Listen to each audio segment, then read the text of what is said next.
Hello বন্ধুরা, তোমাদের সকলকে এনসি স্পোর্টসের আজকের ভিডিওতে স্বাগত জানাই। এবং কালকের দিনটা মোহনবাগান তথা ভারতীয় ফুটবলের জন্য একটা খুবই স্পেশাল দিন। কাল কিন্তু আইএসএল ফাইনাল এবং আপনারা সকলেই জানেন এই মুহূর্তে কিন্তু ভারতের দুই সেরা দল মোহনবাগান এবং মুম্বাই, যাদেরকে কিন্তু ভারতীয় ফুটবলের রিয়াল মাদ্রিদ, বার্সেলোনা বলাই যায়, ঠিক আছে, তারা কিন্তু মুখোমুখি হবে একে অপরের সাথে। কালকের ম্যাচ শুধু ফাইনাল নয়, কালকের ম্যাচ একটা কম্পিটিশন, ইন্ডিভিজুয়াল কম্পিটিশন।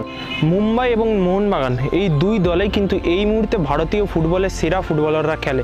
সে ছাংতে হোক, লিস্টন হোক, মনবীর হোক, কিংবা আনোয়ার আলী হোক বা ওদের আপুইয়া হোক, ঠিক আছে, দুই দলে কিন্তু বিছিয়ে আছে ভারতীয় ফুটবলের এই মুহূর্তে সবচেয়ে বড় নামেরা।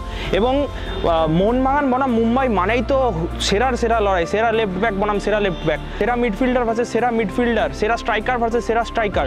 তো এই লড়াই কিন্তু অনেক ডিপলি লড়াই হবে। দুই দলের স্টার্টিং লাইন আপে কিন্তু আমি খুব একটা চেঞ্জেস আশা করছি না, কারণ আমার মনে হয় না দুই কোচ কিন্তু তাদের উইনিং কম্বিনেশন ভাঙতে চাইবে। ফাইনালের দিন দুটো টিমেরই কিন্তু দুজন মেন প্লেয়ার নেই, মুম্বাইয়ের ভ্যান নিফ এবং মোহনবাগানের আরমান্দো সাদিকু।